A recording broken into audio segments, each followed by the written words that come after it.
ಹೆಸರು ಧಾರವಾಡ ಜಿಲ್ಲಾ ಪಂಚಾಯತ್ ಮಾಜಿ ಸದಸ್ಯ ಯೋಗೇಶ್ ಗೌಡ ಕೊಲೆ ಕೇಸ್ ಏಪ್ರಿಲ್ 15ಕ್ಕೆ ಯೋಗೇಶ್ ಗೌಡ ಕೊಲೆ ಕೇಸ್ ತೀರ್ಪು ಪ್ರಕಟವಾಗಲಿದೆ. ಅಂತಿಮವಾಗಿ ಯಾವತ್ತಾದ್ರೂ ಪ್ರಕಟವಾಗುತ್ತಾ ಅನ್ನುವಂತಹ ಪ್ರಶ್ನೆಗೆ ಎದುರಾಗಿರುವಂತದ್ದು. ತೀರ್ಪು ಮುಂದೂಡಿದ ಜನಪ್ರತಿನಿಧಿಗಳ ವಿಶೇಷ ಕೋರ್ಟ್ ಏಪ್ರಿಲ್ 15ಕ್ಕೆ ಕಾಂಗ್ರೆಸ್ ಶಾಸಕನ ಭವಿಷ್ಯವನ್ನ ಬರೆಯಲಿರೋ ಕೋರ್ಟ್. ಜನಪ್ರತಿನಿಧಿಗಳ ನ್ಯಾಯಾಲಯದಲ್ಲಿ ವಿನಯ್ ಕುಲಕರ್ಣಿ ಭವಿಷ್ಯ ಅಡಗಿದೆ. ಅಂತಿಮ ಹಂತದಲ್ಲಿ ತೀರ್ಪು ಸಿದ್ಧಪಡಿಸುವಂತಹ ಪ್ರಕ್ರಿಯೆ ನಡೀತಾ ಇದೆ. ಯಾಕಂತ ಹೇಳಿದ್ರೆ ಬಹಳಷ್ಟು ಪುಟಗಳಿದೆ, ಹಾಗಾಗಿ ತೀರ್ಪನ್ನ ಕಾಯ್ದಿರಿಸಲಾಗಿದೆ. ಸುಪ್ರೀಂ ಕೋರ್ಟ್ ತೀರ್ಪುಗಳನ್ನ ವಕೀಲರು ಸಲ್ಲಿಕೆ ಮಾಡಿದ್ದಾರೆ. ಸಾವಿರಾರು ಪುಟಗಳ ಪ್ರಕ್ರಿಯೆ ಇರೋದ್ರಿಂದ ತೀರ್ಪು ಮತ್ತಷ್ಟು ವಿಳಂಬ ಆಗ್ತಾ ಇದೆ. ಇವತ್ತೇ ಅಂತಿಮ ತೀರ್ಪು ಎನ್ನುವಂತಹ ಒಂದು ಕುತೂಹಲ ಎಲ್ಲರ ಬಳಿ ಇತ್ತು. ನಿರ್ದೋಷಿಯಾಗಿ ಹೊರ ಬರ್ತಾರಾ ಏನ್ ಕತೆ ಅಂತ ಹೇಳಿ. ಆದ್ರೆ ಮತ್ತೆ ಸಾವಿರಾರು ಪುಟಗಳ ಪ್ರಕ್ರಿಯೆ ಇರೋದ್ರಿಂದ ಮತ್ತಷ್ಟು ವಿಳಂಬ ಆಗ್ತಾ ಇದೆ ತೀರ್ಪು. ಹೀಗಾಗಿ ಏಪ್ರಿಲ್ 15ಕ್ಕೆ ಫೈನಲ್ ಆಗಿ ತೀರ್ಪು ಬರುವಂತಹ ಸಾಧ್ಯತೆಗಳಿದೆ.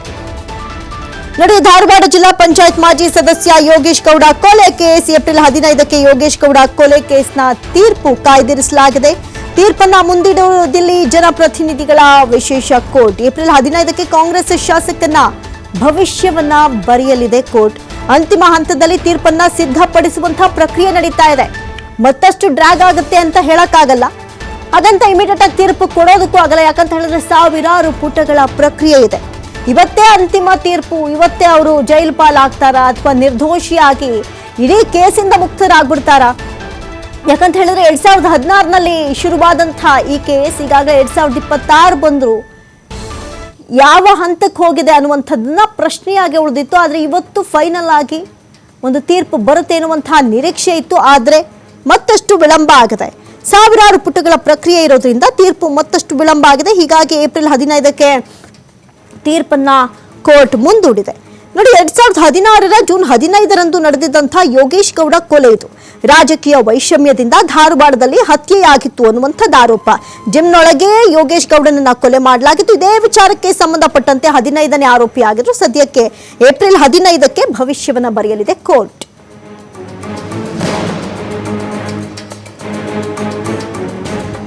ಬಗ್ಗೆ ಮತ್ತಷ್ಟು ಮಾಹಿತಿಯನ್ನ ನೀಡ್ತಾರೆ. ನೇರ ಸಂಪರ್ಕದಲ್ಲಿ ಜಾಯಿನ್ ಆಗ್ತಾ ಇದ್ದಾರೆ ಪ್ರತಿನಿಧಿ ಸಂತೋಷ್ ಪಟೇಲ್. ಸಂತೋಷ್, ಇಲ್ಲಿ ಬಹಳಷ್ಟು ಕ್ಯೂರಿಯಾಸಿಟಿ ಇತ್ತು. ಇವತ್ತೇ ಅಂತಿಮವಾದಂತಹ ತೀರ್ಪು ಬರುತ್ತೆ, ಇದರಲ್ಲಿ ಜೈಲು ಪಾಲಾಗ್ತಾರಾ ಅಥವಾ ನಿರ್ದೋಷಿಯಾಗಿ ಹೊರಗಡೆ ಬರ್ತಾರಾ ವಿನಯ್ ಕುಲಕರ್ಣಿ ಅಂತ ಸದ್ಯಕ್ಕೆ ಏನಿದೆ ಈ ಬಗ್ಗೆ ಡೀಟೇಲ್ಸ್?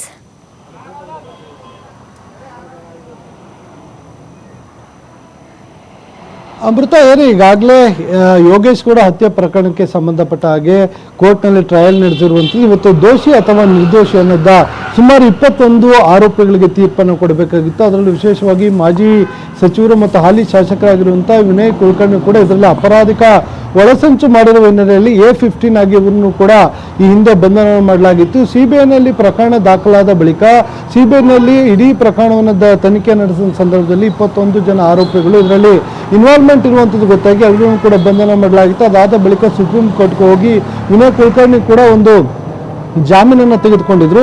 ಅದಾದ ಬಳಿಕ ಅಂದ್ರೆ ಜಾಮೀನು ಪಡೆದು ಹೊರಬಂದ ಬಳಿಕವೂ ಕೂಡ ಇವರು ಸಾಕ್ಷಿಗಳಿಗೆ ಬೆದರಿಕೆಯನ್ನು ಹಾಕಿದ್ರು ಅಂತೇಳಿ ಪುನಃ ಮತ್ತೆ ಇವರು ಜಾಮೀನು ಕ್ಯಾನ್ಸಲ್ ಆಗಿತ್ತು. ಜಾಮೀನು ಕ್ಯಾನ್ಸಲ್ ಆದ ಬಳಿಕ 6 ತಿಂಗಳ ಕಾಲ ಜೈಲಿನಲ್ಲಿದ್ದು ಪುನಃ ಜಾಮೀನನ್ನು ಪಡ್ಕೊಂಡಿದ್ರು. ಇದೀಗ ಈ ಪ್ರಕರಣಕ್ಕೆ ಸಂಬಂಧಪಟ್ಟ ಹಾಗೆ ಜನಪ್ರತಿನಿಧಿಗಳ ನ್ಯಾಯಾಲಯದಲ್ಲಿ ಇವತ್ತು ತೀರ್ಪನ್ನ ಕೊಡಬೇಕಿತ್ತು. ಆದರೆ ದೋಷಿ ಅಥವಾ ನಿರ್ದೋಷಿ ಅನ್ನೋದು ಮಾತ್ರ ಇವತ್ತು ಏನು ಆದೇಶ ಹೊರಬರುತ್ತೆ ಅಂತ ಹೇಳಿ ಎಲ್ಲರೂ ಕೂಡ ಕಾಯ್ತಾ ಇದ್ರು. ಆದರೆ ಇಡೀ ಪ್ರಕರಣ ಸುದೀರ್ಘವಾಗಿ ಪ್ರಕರಣದ ಟ್ರಯಲ್ ನಡೆದಿರುವಂಥದ್ದು ಮತ್ತು ಆದೇಶದ ಪ್ರತಿಯೇ ಬಹುತೇಕ 1,000 ಪುಟಕ್ಕೂ ಅಧಿಕ ಆಗಿರೋದ್ರಿಂದ ಅದ್ರ ಜೊತೆಗೆ ಏಪ್ರಿಲ್ 2ನೇ ತಾರೀಕು ಏನು ಲಿಖಿತ ರೂಪದಲ್ಲಿ ಕೆಲವೊಂದಿಷ್ಟು ವಾದಗಳನ್ನ ಆರೋಪಿಗಳ ಪರ ವಕೀಲರು ಮಂಡಿಸಿದ್ರು. ಅದನ್ನು ಕೂಡ ಪರಿಶೀಲನೆ ಮಾಡಿ ಇನ್ನೂ ಕೂಡ ಆದೇಶವನ್ನು ಬರೆಸಬೇಕಾಗಿರೋ ಹಿನ್ನೆಲೆಯಲ್ಲಿ ಇವತ್ತು ಬರಬೇಕಾಗಿದ್ದಂತಹ ತೀರ್ಪು ಏನಿತ್ತು ಇದನ್ನು ಏಪ್ರಿಲ್ 15ಕ್ಕೆ ಮುಂದೂಡಿಕೆಯನ್ನು ಮಾಡಿರುವಂಥದ್ದು. ಈ ನಿಟ್ಟಿನಲ್ಲಿ ಇವತ್ತು ಏನು ಮಾಜಿ ಸಚಿವ ವಿನಯ್ ಕುಲಕರ್ಣಿ ಮತ್ತು ಆತರ ಏನಿದ್ದಾರೆ ಆರೋಪಿಗಳು ಎಲ್ಲರೂ ಕೂಡ ಒಂದಿಷ್ಟು ಕೊಂಚ ರಿಲೀಫ್ ಸಿಕ್ಕಿರುವಂಥದ್ದು.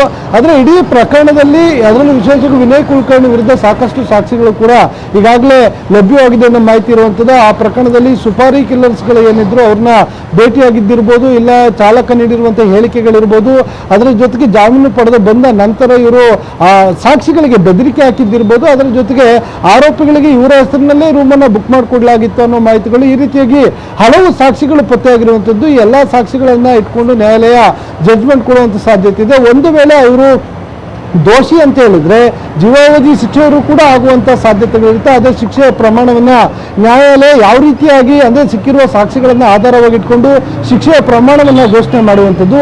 ಒಂದು ವೇಳೆ ನಿರ್ದೋಷಿ ಅಂತ ಹೇಳಿದ್ರೆ 21 ಜನ ಆರೋಪಿಗಳು ಕೂಡ ಇಡೀ ಪ್ರಕರಣದಲ್ಲಿ ಬಿಗ್ ರಿಲೀಫ್ ಸಿಗುವಂತ ಸಾಧ್ಯತೆಗಳಿದೆ. ಆದ್ರೆ ಇದು 15ನೇ ತಾರೀಕಿಗೆ ಮುಂದೂಡಿಕೆ ಆಗಿರುವಂಥದ್ದು. 15ಕ್ಕೆ ದೋಷಿನ ಅಥವಾ ನಿರ್ದೋಷಿನ ಇಲ್ಲ ಜೈಲ್ ಪಾಲಾಗ್ತಾರೆ ಇಲ್ಲ ರಿಲೀಸ್ ಆಗ್ತಾರೆ ಅನ್ನೋದನ್ನ ಕಾಯ್ದು ನೋಡ್ಬೇಕಾಗುತ್ತೆ. ಅಮೃತ. ಥ್ಯಾಂಕ್ ಯು ಸಂತೋಷ್ ಪಟೇಲ್ ತಮ್ಮೆಲ್ಲ ಮಾಹಿತಿಗಾಗಿ.